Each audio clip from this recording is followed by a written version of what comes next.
Assalamualaikum warahmatullahi wabarakatuh. Waalaikumsalam warahmatullahi wabarakatuh.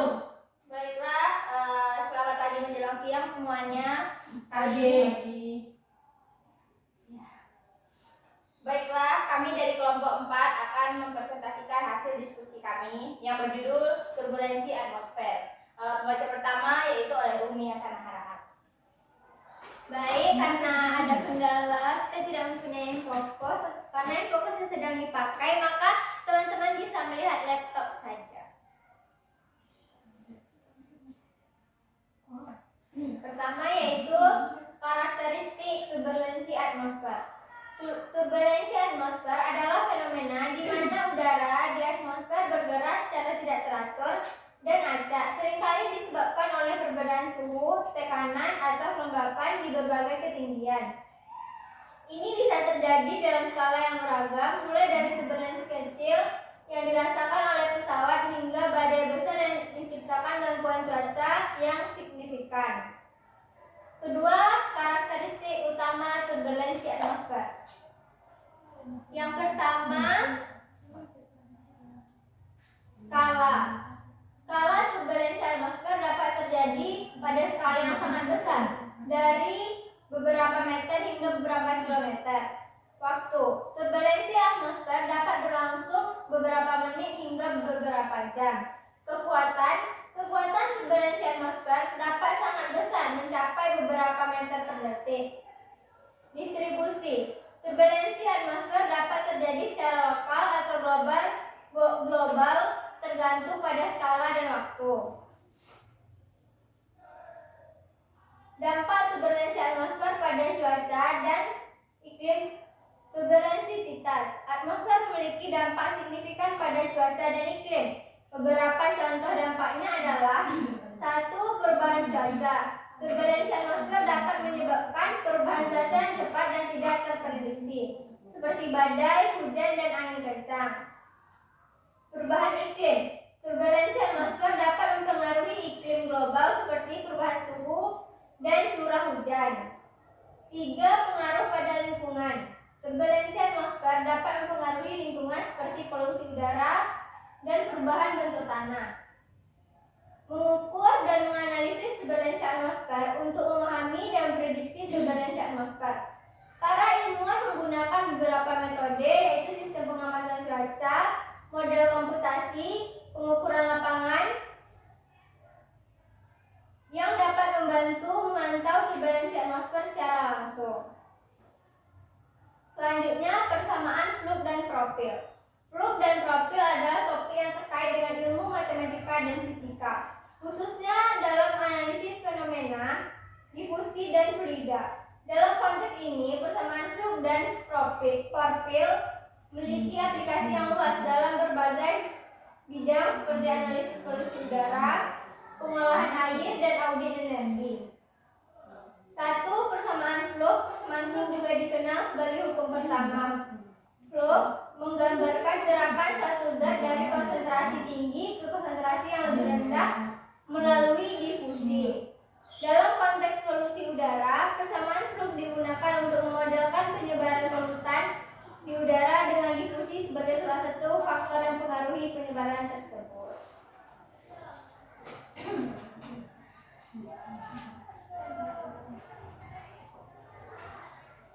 Baiklah, kita lanjutkan. 1. Persamaan profil. Persamaan profil sebaliknya tidak ditemukan dalam hasil penelitian yang dikumpulkan. Namun dalam konteks teknologi ultrafiltrasi untuk pengelolaan air, profil flux dan rejeksi membran digunakan untuk memahami kinerja membran dalam proses. Membran ini sangat penting dalam menentukan efisiensi membran dalam menghilangkan kotoran dan polutan dalam air. Aplikasi persamaan fluk dan profil. Persamaan fluk dan profil memiliki aplikasi yang luas dalam berbagai bidang, seperti analisis polusi udara, pengelolaan air, dan audit energi.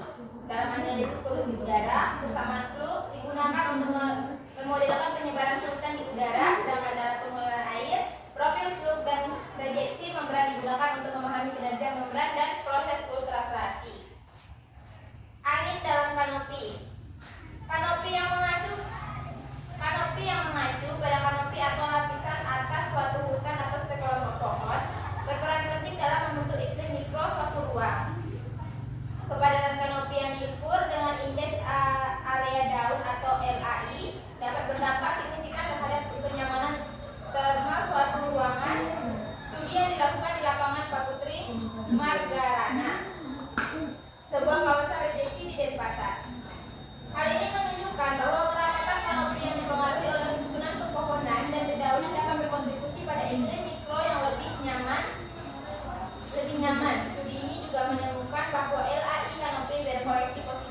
dengan kelembapan.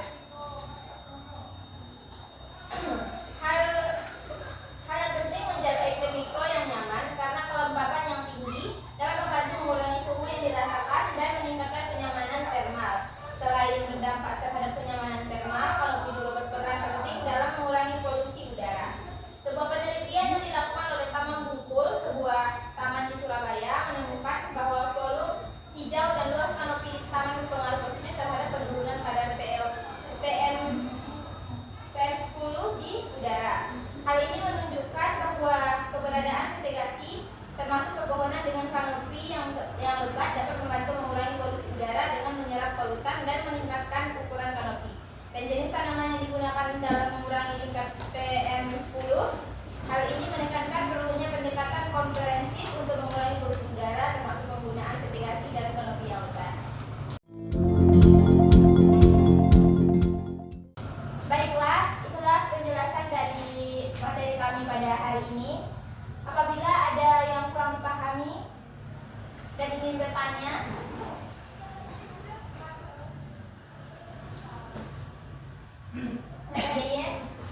Saya ingin bertanya,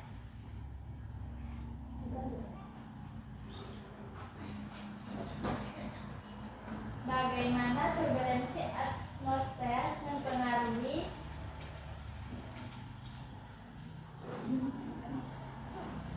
dispersi polutan di udara? Terima kasih. sama-sama. Baiklah, apakah ada lagi?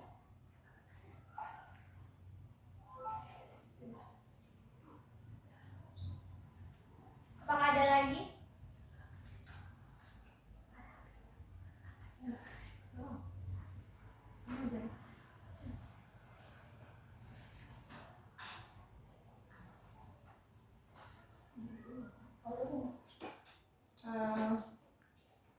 Pertanyaan saya,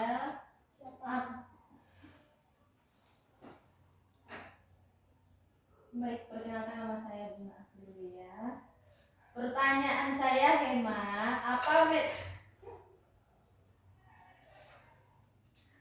apa metode yang digunakan untuk memprediksi dan mengukur turbulensi atmosfer? Apa alat untuk memprediksi dan mengukur turbulensi atmosfer?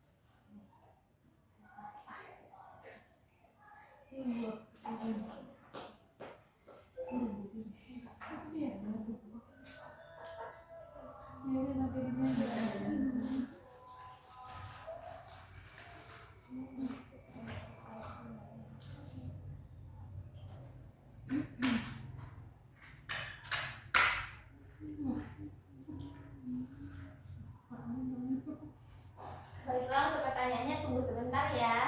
Baik, laksanakan. Baiklah, untuk pertanyaan dari hari ini akan dijawab oleh Umi Sanhan.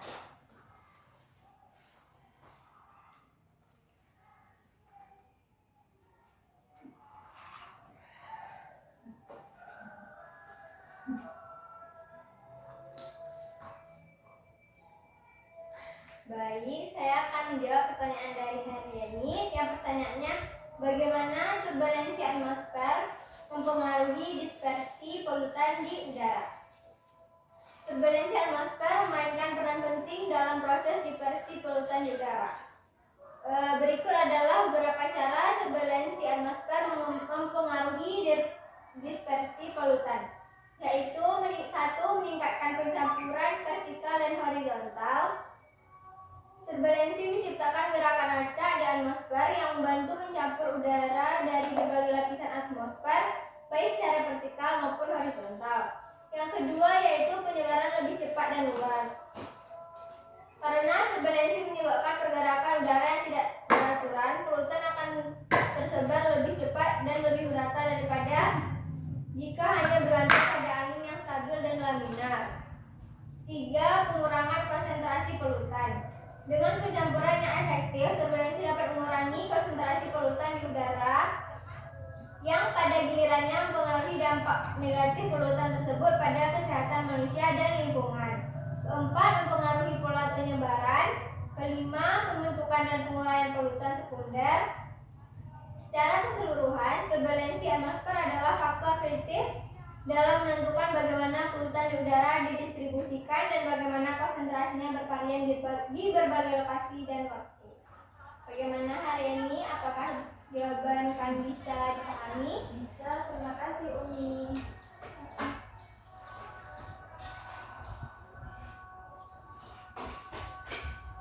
Baiklah, untuk pertanyaan dari Bunga Aprilia, pertanyaannya, apa metode yang digunakan untuk memprediksi dan mengukur turbulensi atmosfer?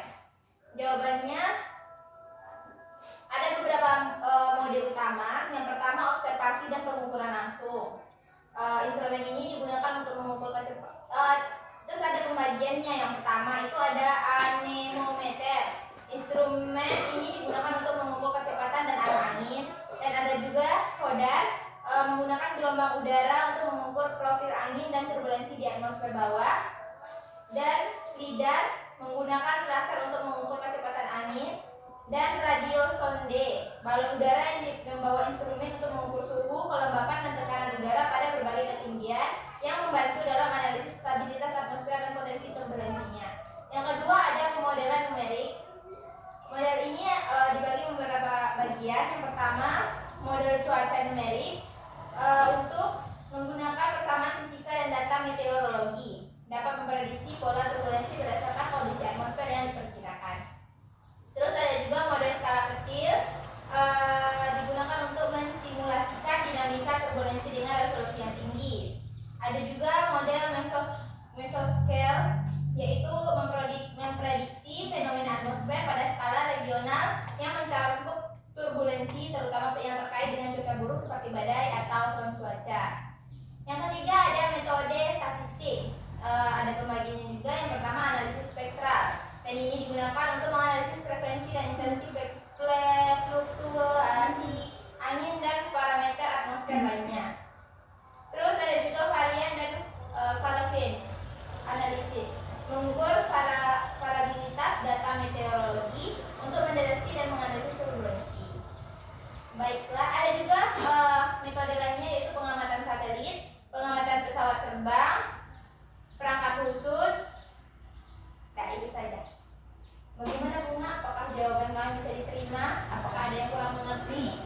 Baik, dapat saya. Baiklah, terima kasih sama-sama. Baiklah teman-teman, inilah presentasi kami pada hari ini. Mohon maaf apabila kami ada kesalahan disengaja maupun tidak sengaja. Sekian dari kami.